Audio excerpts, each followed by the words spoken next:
네, 안녕하세요. 축구 생각입니다. 축구 승부패 토토 38회차 K리그 6경기에 대해서 준비를 해왔고요. 간략하게만 말씀을 드리도록 하겠습니다.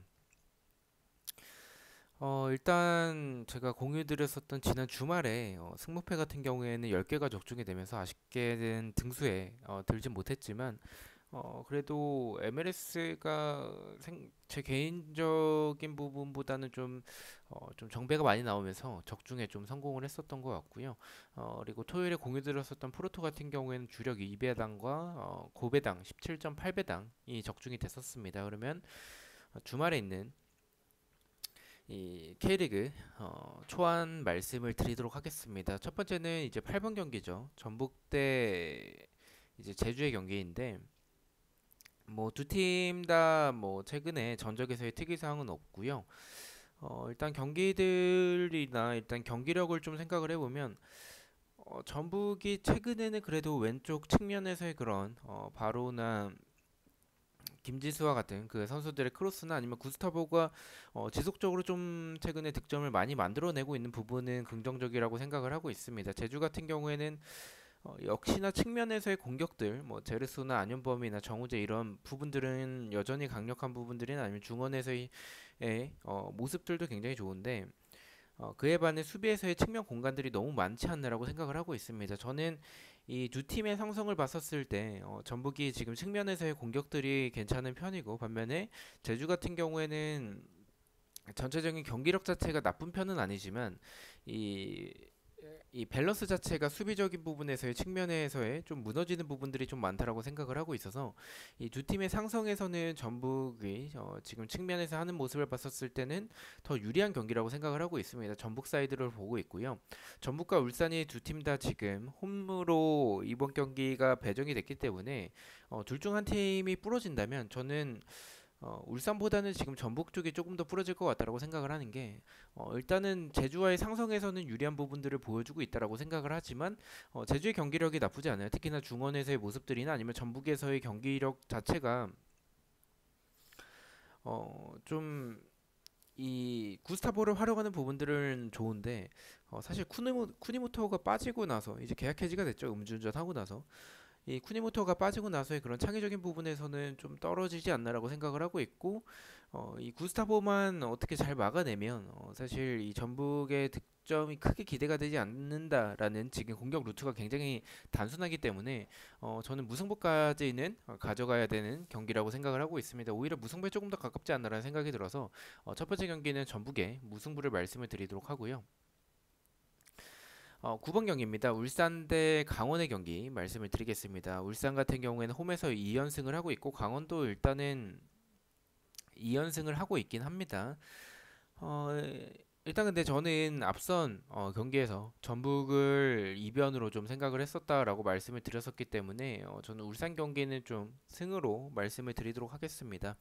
경기적인 부분이 강원이 이런 역습에서의 굉장히 좋은 부분들을 또 보여주고 있는데 일단 기복 자체가 심해요. 그런 부분들은 아무래도 상대가 좀 라인을 낮추는 팀이면 세트피스 외에는 크게 기대가 되지 않는 팀이라는 점이 있겠고 울산 같은 경우에는 라인 자체가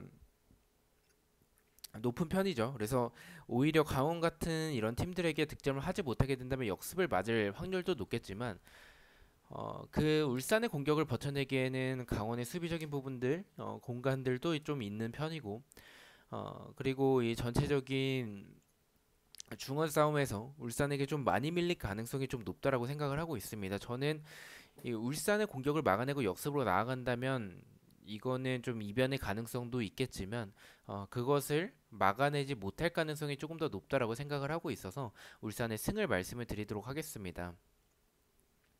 자, 10번 경기입니다. 손삼성 대 김천 산무의 경기고요. 손삼성 같은 경우 2연패를 하고 있습니다. 홈에선 2연속 무승부를 하고 있고 김천도 일단 2연패를 하고 있습니다. 지금 두 팀 다 연패를 하고 있는 상황이라서 연패를 끊어내기 위해서는 두 팀에게 있어서 무승부는 좀 불만족스러운 경기는 아니라고 생각을 하고 있고요. 지우는 거에 대해서도 죄송합니다. 지우는 거에 대해서도 좀 고민을 했었는데, 일단 이 경기는 투표율이 좀 균등하게 분배가 될 가능성이 높다고 생각을 하고 있습니다. 일단 뭐 수원 삼성 같은 경우에는 경기력이 뭐 이번 시즌 내내 좀 좋았었던 부분들이 있었나라는 생각이 들 정도로 최근에 좋지 않은 모습을 이번 시즌 보여주고 있고, 김천도 이 조규성의 활약 자체는 좋지만 이 조규성을 받쳐주는 선수들이 좀 부족한 부분들이 많다라고 생각을 하고 있습니다. 그래서 지금 전체적으로 봤었을 때 이 측면에서의 공격들이 제대로 통하지 않는 이런 김천의 모습들, 그리고 선삼성이 수비적인 부분은 생각보다 나쁘지 않은데 공격에서의 좀 아쉬운 부분들이 굉장히 많은 팀이라서 지금 득점을 만들어내지 못하는 지금 두 팀의 상황이 될 가능성이 있다고 생각을 하고 있습니다. 그래서 0대 0의 결과도 생각을 하고 있는 경기라서 무승부를 말씀을 드리도록 하고요. 11번 경기 말씀을 드리겠습니다. 포항 대 FC 서울의 경기는 일단 뭐 두 팀 다 특이사항은 없고요. 결과부터 말씀을 드리면 좀 지우는 쪽을 생각을 하고 있습니다. 이 경기를 지우는 부분들은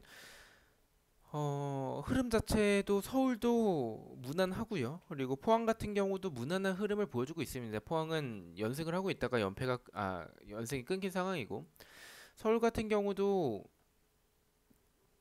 사실은 뭐 이렇다 할 뭐 경기력이 좋다라고 보기도 좀 애매한 것 같아요. 그래서 일단은 포항 사이드라고 생각을 하고는 있긴 하는데 이 경기는 좀 승부패가 다 느껴진다라고 말씀을 드리고 싶습니다. 왜냐면 서울도 역습 자체가 좋고 중원에서의 힘싸움이 포항 상대로 밀리지 않을 가능성도 있다라고 생각을 하고 있고요. 그리고 일류첸코가 들어오고 나서 지난 경기에서의 모습들, 연계적인 부분이나 아니면 본인이 득점을 만들어내는 부분들, 전체적으로 지금 서울의 전력도 좀 이 일류첸코가 들어오면서 이 최전방에 대한 아쉬움이 있었던 서울인데 그 부분은 좀 좋아졌더라고 생각을 해요. 수비적인 부분은 여전히 공간이 많은 서울이라서 포항이 조금 더 유리한 부분들도 있지만 포항 역시 수비적인 부분에서는 좀 이 역습에 취약한 부분들, 일류첸코를 잘 활용하면 오히려 서울의 승까지도 좀 기대를 해볼 만한 경기지 않을까라는 생각이 들어서 이 경기는 승무패로 지어보도록 하겠습니다. 12번 경기입니다. 성남 대 인천의 경기고요. 성남 같은 경우에 4연패를 하고 있습니다. 홈에선 2연패를 하고 있고요. 결과부터 말씀을 드리면 성남의 승을 말씀을 드리도록 하겠습니다. 사실 이 경기는 성남의 승을 가져가기에는 성남이 지금 연패가 긴 타이밍이기 때문에 무승부를 가져가는 게 맞다라고 생각을 해요. 더군다나 인천이 이번 시즌 수비적인 부분에서 굉장히 안정감을 보여주고 있습니다. 다만 저는 성남에게 있어서 좀 기대할 부분들은 지난 경기에서의 경기력 자체가 굉장히 좀 생각보다 좀 놀랬어요.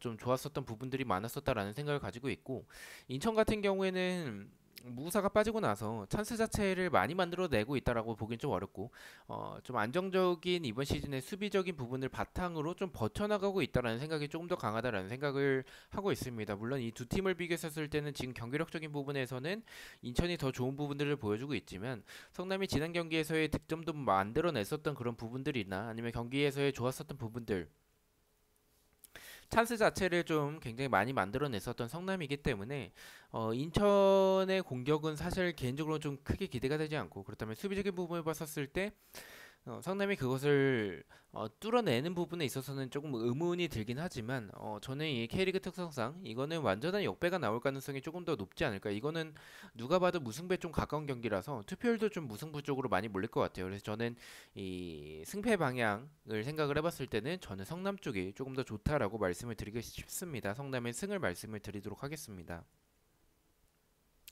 자, 마지막 경기입니다. 손FC 대 대구의 경기고요. 결과부터 말씀을 드리면 전 대구를 가져가겠습니다. 제가 순FC의 축구를 굉장히 좋아하는데 왜냐면 공격적인 부분에서의 좀 화끈한 부분들을 많이 보여주고 있다고 생각을 합니다. 다만 이 공격에 비해서 수비에서의 아쉬운 부분들이 굉장히 많은 팀이고 그리고 이 공격을 전개하는 과정에 있어서 이승우가 있고 없고의 차이는 큽니다. 근데 지난 경기 퇴장을 당했기 때문에 이번 경기 출전을 하지 못하는 상황에서는 대구 상대로는 이승우가 없는 수원FC라면 저는 대구가 더 유리하다라고 생각을 하고 있습니다. 그리고 무승부를 가져가지 않고 대구의 승을 완전한 역배를 가져가는 부분들은 이 두 팀이 스타일적으로 봤을 때 두 팀 다 수비가 좋지 않습니다. 수원FC는 수비에서의 공간이 많은 팀이고 대구 같은 경우에는 수비진의 주력이 느린 편이죠. 그리고 공격적인 부분은 두 팀 다 역습이나 이 공격을 전개하는 과정들이 좋은 팀이기 때문에 저는 승패 방향이라고 생각을 했고요. 승패 방향이라면 아까 말씀드린 대로 이승우가 없는 수원FC는 뭐 라스가 남아있긴 하지만 크게 기대가 되지 않는다라고 생각을 합니다. 흔들어줄 수 있는 선수가 좀 부족해진다라고 생각이 조금 더 강하게 들고 있고 이승우가 해주는 역할 자체가 저는 크다라고 생각을 하고 있기 때문에 저는 승패 방향이라면 대구를 선택을 한다라고 말씀을 드리도록 하겠습니다. 자, 이렇게 해서 K리그 6경기에 대해서 공유를 모두 마쳤고요. 저는 내일 저녁에 축구 승부패토도 38회차 최종픽 영상으로 다시 찾아뵙도록 하겠습니다. 시청해주셔서 너무나도 감사드리고 구독과 좋아요 너무나도 감사합니다. 감사합니다.